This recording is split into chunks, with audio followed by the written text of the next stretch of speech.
Dios bendiga a todos los que formen parte de la audiencia. Estoy pasando por aquí rapidito para hacer un corto estudio titulado La barba dentro de la iglesia.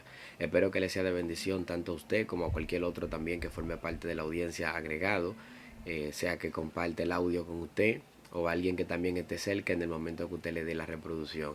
Así que si es bendecido con este video puede compartirlo con otro, dependiendo también de cada reacción que usted haga, si YouTube lo toma en cuenta en los algoritmos para compartirlo y sugerírselo a otro tipo de personas. Este estudio va titulado La barba dentro de la iglesia.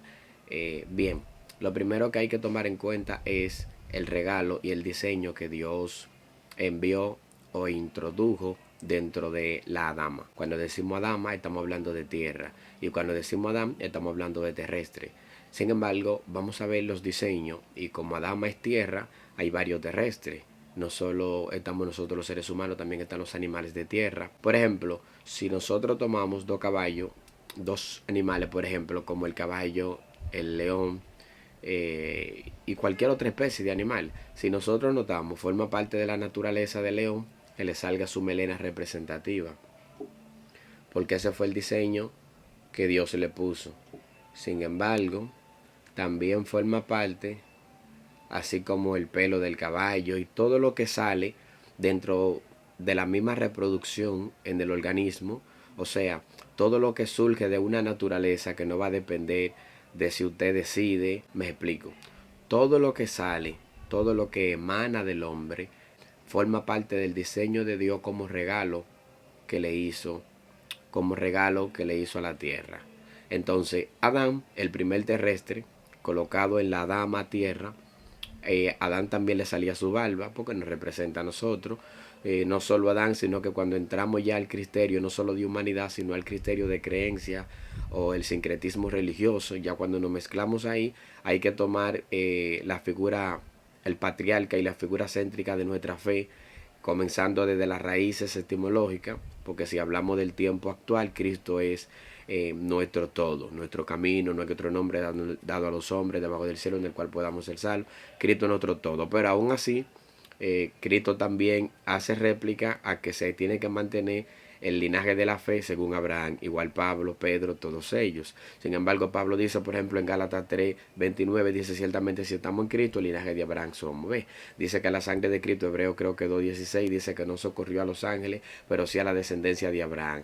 O sea, de alguna manera u otra, todavía Cristo en Juan 8, cuando está hablando de que la verdad os hace libre, le está diciendo a los fariseos, sé que ustedes son hijos de Abraham, pero las obras de Abraham no hacen. Y dijo, si fueseis hijos de Abraham, si fueseis hijos de Abraham, las obras de Abraham hicieseis. Entonces entra como parte de esto la figura de Abraham. Entonces Abraham viene de Ur de los Caldeos, una baja aldea de Mesopotamia, y los mesopotámicos, por ejemplo, los primeros pobladores, los sumerios, y en el estado también posterior, cuando Saljón también lo invade, que forma el primer imperio de los acadios.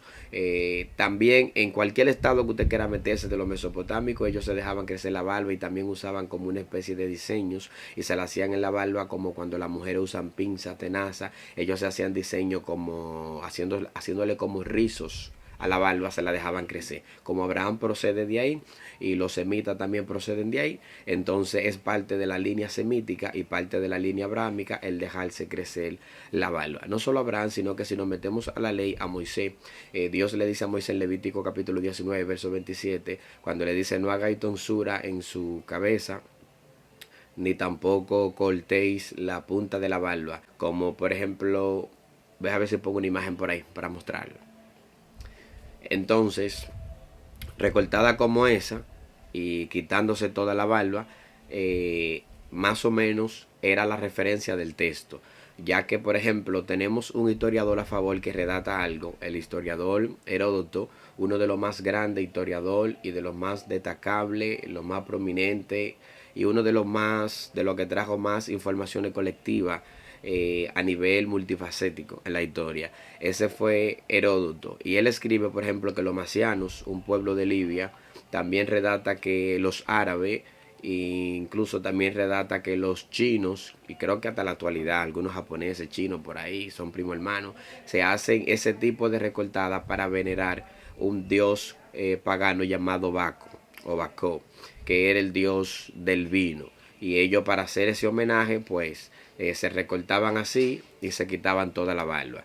En el caso de Israel, el contexto histórico es que Israel, en el tiempo que pasó en los egipcios, adoptó costumbres que fueron parte, que eran anti diseño de Dios. O sea, eran antónimos, eran costumbres que no iban de la mano con el diseño de Dios original para los adámicos o para los pertenecientes a la tierra, el diseño natural del hombre. Sin embargo, en el tiempo que ellos adoptaron esa mala maña, entonces tiene Dios que írsela quitando poco a poco, de una manera u otra. Cuando aparece Levítico, Levítico representa la ley y Dios está dando leyes para que para purificación y para santificación.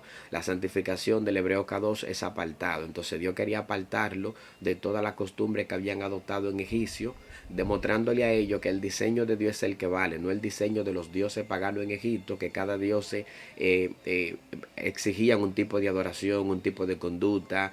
Sin embargo, el dios Bacó, si exigía esa conducta o esa pelada y eso lo exigía, Dios está diciendo, no quiero que me adoren a Bacó o a Baco, quiero que me adoren a mí. Y yo le hice su diseño de cómo ustedes tienen que ser. No pueden alterar ese diseño. Sin embargo, como Moisés recibe la ley, Moisés es el primero que tenía que dejarse crecer la barba, no cortársela y mucho menos hacerse tonsura en la cabeza. O sea que Moisés lo guardó. Si hablamos de Aarón, Aarón entra un poquito ya más colorido, más intenso el estudio con Aarón, porque Aarón no solo por representar los sacerdotes, porque en particular a los sacerdotes se le exigía cosas aún un poquito más extremas, se le exigía, habían leyes que nada más cubrían a los sacerdotes, que no eran para el pueblo, habían cosas que le eran lícitas al pueblo, pero no a los sacerdotes. Entonces, si al pueblo se le exigía eso, ¿cuánto más a los sacerdotes? Pero Aarón, como representante de los sacerdotes, también deja una evidencia cuando dice que mira cuán bueno, cuán delicioso es habitar los hermanos juntos en armonía, porque allí es como el buen óleo. Dice que es como el buen óleo que desciende por la barba hasta mojar la vestimenta. ¿Cuál barba? La barba de Aarón. Cuando dice como buen óleo es como el buen aceite. Pero el primer punto dice, mira cuán bueno los hermanos juntos, en armonía, reunidos. Recuerde que donde hay dos, tres reunidos, ahí él está. Porque lo que forma el cuerpo de Cristo es cuando los miembros se reúnen en su nombre. Sin embargo, a la reunión es lo que se le llama iglesia. Por eso que la iglesia es el cuerpo de Cristo. Pero la iglesia es asamblea, es reunión de los hermanos. Ni siquiera es el lugar donde los hermanos se reúnen, sino la reunión de los hermanos, la congregación es lo que hace el cuerpo de Cristo, los diferentes miembros congregados. Eso hace el cuerpo. Sin embargo, David, de una manera, vamos a decir, simbólica, está hablando de lo que es la iglesia, la reunión de los hermanos. Y dice que mira cuán bueno en la iglesia ese aceite destilando. ¿Por dónde? Por la barba de Aarón. ¿Sería casualidad que David incluya lo de la barba? No, no es casualidad. Para David vamos ahora. ¿Por qué no es casualidad? Porque David entendía que la barba formaba parte de sus preceptos. Había algo que David entendía sobre la barba que ni siquiera usted y yo lo sabemos. David, por ejemplo, se dejaba crecer la barba. El ejemplo de él tenemos cuando David, por ejemplo, se hizo el loco para poder sobrevivir de Aquís, de Saúl, las persecuciones que tenía para poder sobrevivir, se hizo el loco, los enemigos pasaron, no lo reconocieron y dice que él haciéndose el loco, dice que la saliva y la baba le salían le bajaban por la barba, o sea que también tenía barba. No solo eso, sino que David en un momento cuando los guerreros de él le hacen pasar la vergüenza a los valientes, que muchos de sus guerreros le quitaron la barba y lo recortaron, para ellos era una vergüenza y una deshonra terrible, y David no solo lo veía como vergüenza, sino como algo de valor para la guerra. El que ni siquiera yo sé, porque David le dijo a ellos, no regresen a mí sin que le haya crecido la barba primero. Quédense allá hasta que le crezcan la barba y luego que le crezcan entonces salgan. Es decir, así no pueden llegar a mí. ¿Pero por qué David? Porque David entendía algo concerniente a la barba, por eso redacta y dice, mira cuán bueno es el óleo, el aceite descendiendo por la barba de Aarón. David entendía que la barba tenía que ver en lo relativo con la unción, la autoridad, la investidura, entre otras cosas. No solo David, no solo Aarón, no solo Moisés, no solo Abraham, porque si vamos a hablar de todo hay que mencionar la figura principal que es nuestro autor y consumador de la fe, Jesucristo, nuestro Redentor, nuestro Salvador, nuestro Mesías, nuestro Dios. Alabanza sea el Señor para siempre. Hay que hablar de Él. Usted se preguntará y dirá, varón, pero ¿dónde la Biblia dice que Jesús tenía barba? Por ejemplo, Isaías capítulo 50, verso 6. Si la Biblia ahí no está hablando de la barba de Jesús, entonces, ¿de quién será que está hablando? Cuando dice el siervo de Yahvé, de los cánticos que tiene Isaías al siervo de Yahvé, este es uno. Y como el siervo de Yahvé es Cristo, aunque en otros tiempos también fue aplicado a Israel, pero en este caso, por el contexto profético y lo que se denota en el contexto, entonces no apunta a Israel, sino a alguien que como siervo de Yahvé será escupido, bochornado. Sin embargo, este es Jesús. Dice que le amasajaron las valvas. Entonces, sin embargo, la barba de Cristo era especial todavía y auténtica. Entonces, si Cristo, ¿cómo comprobamos de que ese siervo fue? Vamos a unir, porque el Nuevo Testamento cumple al Viejo. Y como hay profecías que son como de doble referencia, que hay personas que están en contra de eso, pero lamentablemente lo que creemos en el Nuevo Pacto, nosotros lo que creemos en el Nuevo Pacto tenemos que aplicar con este tipo de interpretación. Porque Cristo, siendo el primero que vino a hacer esto, a cumplir la ley, lo primero que dijo fue lo que se escribió en Isaías 61, de mí se habló, señores. Por eso tenía un propio contexto en la época. ¿Por qué? Porque son dobles referencias. Entonces, sin embargo, esta profecía que se habla aquí, el cielo humillado, avergonzado, puesto por los demás, que dio su vida por los demás, que dice Isaías, este es Cristo, porque según Filipenses, creo que 2.7, si mal no recuerdo, dice que despojándose a sí mismo, no escatimó el ser igual a Dios como cosa de que aferrarse, dice que tomó la condición y tomó la forma de siervo. Y cuando toma la forma de siervo, estando en la condición de hombre más tarde, pero tomó forma de siervo. ¿Cuál fue esa forma de siervo que tomó?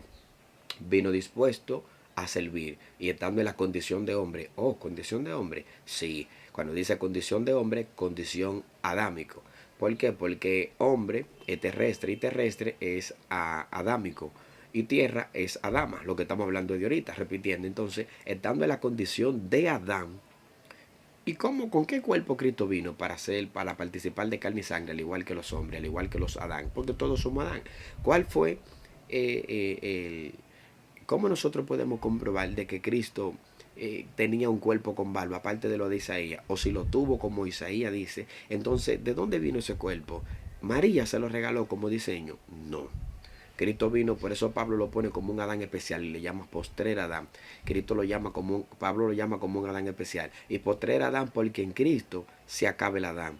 Ya en Cristo viene una línea espiritual que no fue la que trajo el primer Adán. Por eso Cristo dice que tiene que negarte a ti mismo. O sea, niégate al Adán, muere a la concupiscencia de la carne. Por eso Cristo es el postrer Adán. Porque el último Adán fue Cristo. Después de Cristo todo lo que vienen son espíritus no terrestre. Por eso que en Cristo tenemos nueva vida espiritual. No estamos según la carne, sino según Cristo. Sin embargo, no solo eso, sino que en Hebreo 10.5, si mal no recuerdo, dice el hebreíta que Jesús, cuando tomó la forma de siervo, que ya va introduciéndose a la tierra, dice que antes de introducirse a la tierra, le dijo al Padre, ofrenda y sacrificio no quisiste, más me preparaste cuerpo. Ese cuerpo que Cristo trajo con barba, se lo preparó el mismo Padre. No solo Cristo, Pedro, Pablo, todos los apóstoles también se dejaban crecer la barba, incluyendo los que no eran apóstoles, los que eran judíos. Y todavía otro pueblo de línea semítica también todavía se la dejaban crecer en los tiempos de Cristo, sin ser cristianos, sin estar de acuerdo con él, como quiera se la dejaban crecer. Todavía Israel, que se quedó con él, y el reino de Judá que vino con Yahvé, todavía los dos, tanto como Israel, el reino del norte, el reino norteño que se quedó con él, todavía ellos se la dejaban crecer, cuanto más los judíos, que Judá y Benjamín, los que se quedaron con los Yehudá, la litúrgica y la religión de Yahvé. Cuanto más ellos, todos se la dejaban crecer. ¿Por qué? Porque eso formaba parte del vigor, de la madurez, del estatus, de la inteligencia. Un sinnúmero de características influían en ellos. No solo eso, sino que tiempo más tarde, posterior a la Biblia, como ya la iglesia, ¿verdad? Después de que se levanta Adriano en el 132, la religión de Bajova, de los otros que se levantaron, la persecución, lo que hizo Tito, lo que hizo Nerón, cómo destruyeron el templo, la masacre, todo lo que pasó, la persecución de los judíos, se fueron acuñando a un sistema de miedo y de persecución hasta quedar esclavo posteriormente bajo la influencia romana, donde Roma se queda con todo, donde se le cambia el calendario judío, se le cambia todo. Por eso también cambiaron los días de reposo más tarde. En fin, toda la litúrgica judía pasó a un solo plano porque no querían volver a ver una religión similar, una rebelión, perdón, similar a lo que pasó en los tiempos de Bacoba. Para que no se repita esa rebelión, lo desenfocaron, lo sacaron de su litúrgica y de todo. Entonces Roma empezó a adueñarse de todo. Vamos a ver qué pasó con Roma. Dice, en el imaginario colectivo, siempre imaginamos al antiguo romano con el pelo corto y rostro afeitado.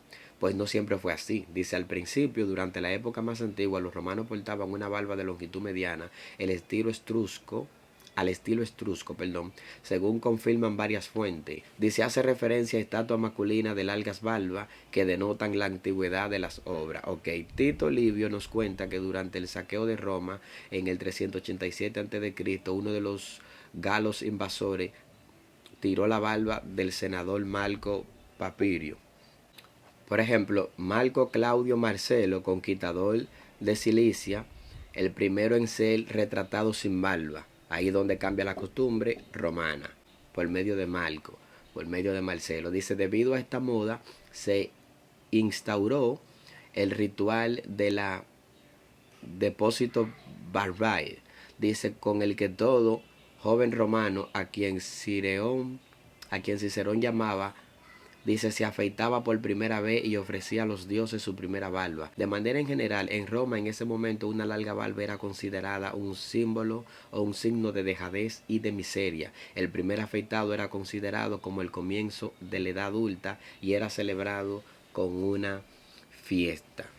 Ok, si nosotros notamos, desde ahí que Roma cambia a ver a una persona afeitada y a ver a una persona con barba como un loco, desde ahí en adelante esa mentalidad fue repercutiendo hasta el sol de hoy. Es por eso que cuando usted ve a una persona con mucha barba, con mucho pelo, usted lo que dice, ahí viene un loco, ahí viene un loco, pero en la mentalidad semítica era así. En el diseño de Dios en la humanidad antes de los semitas, o sea, en Adán también era así. Tenemos todo a favor de la barba. El diseño natural humano en Adán. La línea semítica por la fe de Abraham. Cristo porque es quien salva. ¿Quién más? Pablo, los apóstoles, todos ellos. Bueno, hay una cita bíblica que se usa en contra y es la de Ezequiel, que bueno que la recuerdo. Ezequiel capítulo 5, verso 1. Esta es la Biblia donde Dios le dice a Ezequiel, esta es la palabra donde Dios le dice a Ezequiel como que se pasó una navaja por su cabello, que se quitara la barba, que la recortara y que la tirara y como que le iba a prender fuego y que ese fuego iba a salir. Esto era una profecía simbólica que Dios quería darle a entender a Israel lo que le vendría y el estado como ellos estaban. Ya como para los judíos era una vergüenza quitarse, Dios quería ser representativo el mensaje que le tenía a su pueblo por medio de la postura y el perfil del profeta Ezequiel. Si vamos a tomar esta profecía simbólica como doctrina, bueno, pues si la vamos a tomar esa, no me voy a negar. Vamos entonces a tomarlas todas. Si vamos a tomar esa como doctrina, vamos a tomar también cuando Dios le dice a Isaías que por 3 años se quitara el vestido y que más para abajo en el verso 4 de Isaías 20 dice que lo llevaron cautivo enseñando las nalgas. Ah, pero si vamos a tomar esto como doctrina, vamos a salir todo enseñando las nalgas fuera. Porque estamos tomando la profecía simbólica como doctrina. Si vamos a tomar una, vamos a tomarla toda. ¿Qué otra más? Por ejemplo, cuando también le dice a Osea, creo que capítulo 2, llega una prostituta y ten hijo con ellos. Eso es profecía simbólica. Si la profecía simbólica se convierte en doctrina, pues nosotros no deberíamos orar, Señor, dame la mejor sierva, la que se guarde, la que tenga prudencia, la que se aparte, la que no sea vagamunda, la que sea pulcra, la que tenga pulcritud, la que tenga escrúpulos, la que... No. Deberíamos de buscar la malevente. Deberíamos de buscar la que menos se respete. Deberíamos de buscar la que se dedique a hacer de todo. La que tenga como facilidad vivir con 5 y con 6 hombres. Porque fue con una prostituta que lo mandó a acotarse. Pero no es así. Otra profecía simbólica como cuando acá va y recibe... Cuando acá le perdona la vida a Benadá, que Dios manda un profeta. El profeta le dice a otro, golpéame. El primero no quiso golpear y le dijo, un león te va a herir, y murió. Después le dijo a otro, golpéame. Y cuando lo golpea al otro, que le da un guamazo, un golpe, va herido y se camufla con una fachada entre el profeta acá y le da la profecía para hacerle entender lo que le venía por perdonar la vida de Abenadá. Si es así que la profecía simbólica se convierte en doctrina, entonces cada profeta, cada ministro que predice, que predica o que advierte en el otro término de profecía, debería primero, antes de profetizar, salir a la calle y decirle a la gente, al que tenga un bate, dame un batazo, al que tenga una pistola, dame un tiro, y después de que tú tengas el tiro, entonces profetizaría.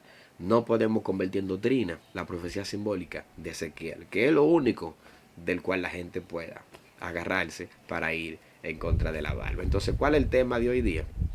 Con esto termino. Marcos 7:6. Cristo dijo, hipócritas, bien profetizó de vosotros Isaías, como está escrito, este pueblo de labios me honra, pero su corazón está lejos de mí, más en vano me honran, enseñando como doctrinas mandamientos de hombre.